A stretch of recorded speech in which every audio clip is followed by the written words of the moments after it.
Before the old maid could even stammer an apology for accidentally spilling champagne on the bride's satin rehearsal dinner dress, the young woman turned and delivered 2 sharp slaps right there at the buffet in front of everyone. The room froze. Glasses clinked to a halt mid-toast. Conversations died. A string quartet paused awkwardly, bows suspended in mid-air. Beatrice Marshall didn't say a word. She just stood there, trembling slightly, the silver tray still in her hand. One champagne flute toppled, its bubbly contents soaking into the hem of Juliana Whitmore's dress. Her dark skin glistened under the bright chandelier lights, and the red imprint of Juliana's manicured hand bloomed across her left cheek. Juliana, the bride-to-be, didn't even flinch. Her voice was loud and sharp. "You people can't go a single night without ruining things, can you?" The silence that followed wasn't agreement. It was shock. "You people?" Someone muttered from the back. But Juliana wasn't listening. She'd already turned on her heel, her veil fluttering behind her like a flag of entitlement. Beatrice stepped back, lips pressed together, eyes downcast, not out of submission, but control. She would not cry here. She'd worked at the Whitmore estate for over 15 years, first as a cleaner, then housekeeper, then eventually coordinator for their events. Never once had she caused a scene, even when they pushed her buttons.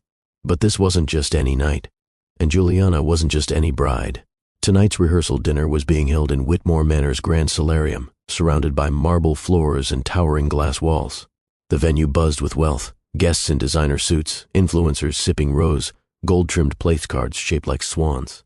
Juliana had dreamed of this moment since her debutante ball, and now it was unfolding exactly as she wanted. Except now there was champagne on her dress and a whisper rippling through the room. Beatrice quietly retreated to the kitchen. A younger server followed her in. "Miss B," he said softly, "you okay?" She forced a smile. "Just another bump and a long night, darling." But inside, something deeper stirred. Meanwhile, back in the hall, Juliana sat beside her groom, Chase. He looked visibly uncomfortable. "Was that really necessary?" he whispered. "She ruined my dress, Chase. That's silk from Milan." "It's just a rehearsal, Jules." Juliana rolled her eyes. "You don't get it. This night has to be perfect. I won't let some maid ruin it." But Chase was quiet. His eyes lingered on the kitchen door Beatrice had just walked through. An older woman at the next table leaned in toward her husband. "Isn't that Beatrice Marshall? Wasn't she something before all this?" The man frowned, trying to place the name. But the question lingered, floating through the room like perfume no one could quite place. Something about that name. Something about the way Beatrice carried herself, even after being slapped like that. In the kitchen, Beatrice stood alone for a moment, her hand brushing against her cheek, her breath slow and steady. She knew this moment would come, not the slap maybe, but the disrespect, the humiliation, but she also knew it wouldn't end the way Juliana thought it would. The morning sun bled through the stained glass windows of Whitmore Manor like spilled wine, casting fractured light across the white linen tablecloths being reset for the wedding breakfast. Staff moved briskly, pretending not to talk about what happened the night before. But everyone was talking about it. Everyone. Except Beatrice. She showed up early, as always. Hair neatly tucked under her scarf, uniform ironed, hands busy arranging centerpieces like nothing had happened. But her eyes, those quiet, storm-stilled eyes, said everything. In the corner of the grand ballroom, Juliana was pacing in silk slippers, biting her lip while glancing toward the kitchen every few seconds. "She's still here?" She snapped at the coordinator. "Why hasn't she been fired?" "Mrs. Whitmore," the coordinator corrected gently. "She's not a temp. She's Beatrice. She runs this house." "Not for long," Juliana muttered, flipping her curls over one shoulder. "I don't care who she is. I want her gone before the guests arrive." "You really don't know, do you?" came a voice behind her. Juliana turned. It was Evelyn Whitmore, her future mother-in-law. Elegant and cool as always, Evelyn sipped her black coffee from a china cup, her gaze fixed firmly on her soon-to-be daughter-in-law. "Know what? About Beatrice?" Juliana crossed her arms. "She's a maid. She spilled champagne on me. And she put her hands on me." "No," Evelyn said calmly. "You put your hands on her." There was a beat of silence. Even the air seemed to hush. Juliana blinked. "Are you seriously taking her side?" Evelyn set her cup down. "Juliana, do you know who taught Chase how to read before the prep schools got to him? Who helped my husband through his chemo when he was too proud to let the nurses in? Who practically rebuilt this house after the hurricane when contractors ghosted us? She took a breath. Beatrice Marshall. Juliana scoffed, but Evelyn continued. Do you know she has a master's degree in political science? That she used to work in international affairs? That she's published articles under a different name because she didn't want credit, just change? Juliana's smirk faded. No, of course not, Evelyn went on. Because you never asked. You saw an old black woman in a uniform and decided that was all she was. Juliana felt her face go cold. Evelyn leaned in slightly. This wedding will go on, yes. But if you want to be a Whitmore, truly, you'd better figure out real quick what kind of woman you want to be. Then she walked away, heels echoing through the hall. Juliana stood frozen, her breath tight in her chest. She looked toward the kitchen again, this time not with contempt, but curiosity, and maybe fear.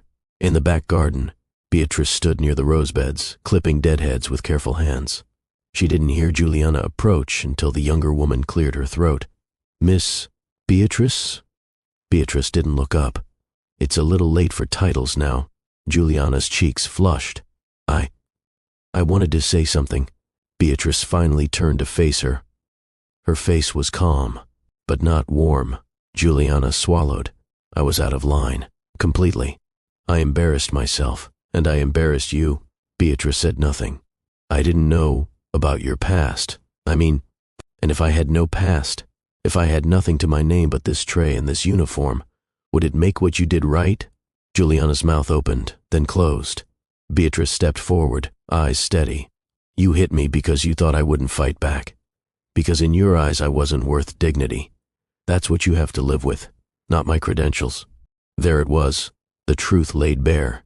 Juliana looked down, the weight of her actions settling in her gut like stone. I'm sorry, she whispered. For what? For thinking I was better than you. Beatrice nodded slowly. Then she said, You're not. But you could be better than the version of yourself you showed last night. Juliana looked up, surprised. I don't hate you, Beatrice said, but I won't forget. She turned back to the roses. Juliana lingered, unsure what to say, before walking back inside, the sound of her footsteps crunching against the gravel. Back in the house, Chase was waiting at the top of the stairs. How'd it go? He asked gently. Juliana looked up at him, something softer in her face now. She's more woman than I'll ever be. Chase nodded. Then let's hope you're smart enough to learn from her. Juliana didn't say anything. But maybe, for the first time in her life, she was ready to start listening. The air inside Whitmore Manor on the wedding day was thick, not with joy, but with tension. The ceremony was an hour away. Guests arrived in silk dresses and designer suits, glittering with quiet gossip. Whispers circled like perfume. Did you hear what the bride did at the rehearsal dinner? Is the maid pressing charges? Word is, she's not even just a maid. Juliana stood in front of the antique mirror in the bridal suite, wrapped in ivory lace, staring at her reflection but not seeing it. Her stylist fussed with her veil. You look stunning, Miss Whitmore. Juliana didn't respond, because deep inside, she didn't feel stunning. She felt small, humiliated, unworthy. The slap she'd given was now a wound on her own character, and it was bleeding through her smile. She'd tried to make amends. She'd apologized, but apologies didn't erase public disgrace. They didn't erase how Chase looked at her differently now, or how Evelyn had stopped calling her sweetheart, and they didn't erase the image of Beatrice, calm, composed, radiant with dignity, in the face of cruelty. A knock at the door. Then Chase entered, unbothered by tradition. We need to talk. Juliana nodded slowly, dismissing her stylist with a gesture. I know. Chase walked in, closing the door gently. Juliana, I've been trying to be patient, trying to believe this was just stress, nerves, pressure. But the way you treated Beatrice... I know, she interrupted. I was wrong. Do you know why it matters so much? He asked, voice low. Because Beatrice is family to us, not by blood, but by choice. She's been there for every Whitmore in ways most of us can't explain. Juliana sat on the tufted bench, suddenly feeling like a child. I didn't know who she was. You didn't care who she was. He wasn't yelling. He didn't need to. She helped my dad get sober. She comforted my mom when they lost the baby. She drove me to my first school debate and waited 6 hours outside just to hear me say one line on stage. She's more than just staff. She's the spine of this house. Juliana's eyes welled. I can't undo it. No, Chase said, but you can show everyone who you're trying to become now. How? He reached into his tux pocket and pulled out a folded sheet of paper. By giving up the microphone. 30 minutes later, the ceremony began. Guests stood as Juliana entered the courtyard garden, bathed in gold light. The hush was reverent, not just for the beauty of the setting, but the tension of the unknown. Everyone had heard. Everyone was watching. Chase stood beneath the floral arch, jaw set, hands folded.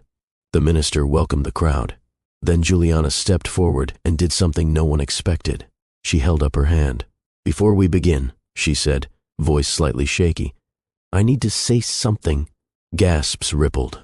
I planned every detail of this wedding, every flower, every song. I wanted perfection, but last night, I showed the ugliest part of myself. The room shifted. Phones were lowered, eyes locked in. I disrespected a woman who has carried this family in ways I never understood.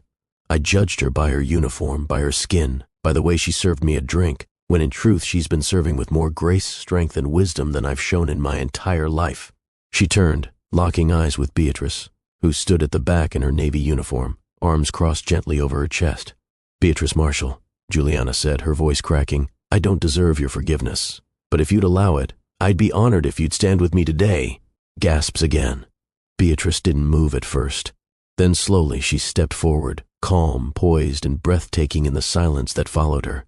Juliana held out her hand. Beatrice hesitated, then took it. They stood together at the front, bride and housekeeper, woman and woman, side by side. Juliana handed her the microphone. Beatrice looked out over the crowd, then smiled faintly. I wasn't planning on saying anything today, she began, but if you're going to be humbled, you might as well be brave enough to do it in heels. Laughter broke the tension. She turned to Juliana. It takes more strength to admit when you're wrong than to pretend you're always right. What you did was wrong, but what you're doing now, that's courage. Juliana's tears finally spilled. Let's have a wedding, Beatrice said, handing the mic back. And with that, something shifted, not just in Juliana, but in everyone watching. Wait a second. Let us know where you are watching from in the comments. And don't forget to subscribe to Stories Abode for more stories like this. The ceremony continued under the soft amber glow of dusk, but everything had changed. The flowers still bloomed. The vows were still exchanged. The kiss still came. Yet what lingered most in the air wasn't romance, it was reverence. Not just for the couple, but for a quiet, composed woman standing silently in the back row in her modest navy uniform. Beatrice Marshall didn't smile for attention, didn't pose for photos, didn't bask in applause. She stood with her hands clasped, head bowed slightly, like someone attending a funeral of an old version of someone, maybe Juliana, maybe herself, maybe both. At the reception, the energy had shifted too. Juliana no longer walked like she owned the place. Instead, she moved gently, listening more, laughing quieter, leaning into the moments with humility that no silk gown could fake. During the father-daughter dance, Evelyn approached Beatrice, her heels tapping against the polished oak floor. I never thanked you for earlier, Evelyn said. You don't need to, Beatrice replied, sipping from her water glass. I do, Evelyn insisted. You saved her. You saved all of us, really. In a way we didn't even know we needed saving. Beatrice smiled faintly. Sometimes people don't need a wake-up call. They need a mirror. Evelyn looked across the room, where Juliana was helping her younger cousin adjust his bow tie. She'll be a better woman because of you. Beatrice's eyes softened. Let's hope she chooses to stay that way. Later that night, as the dancing slowed and guests began to slip out into the cool evening, Juliana stepped out onto the terrace where Beatrice stood alone, gazing out over the moonlit gardens. I didn't get to thank you. Properly, Juliana said, voice quiet. Beatrice didn't look at her.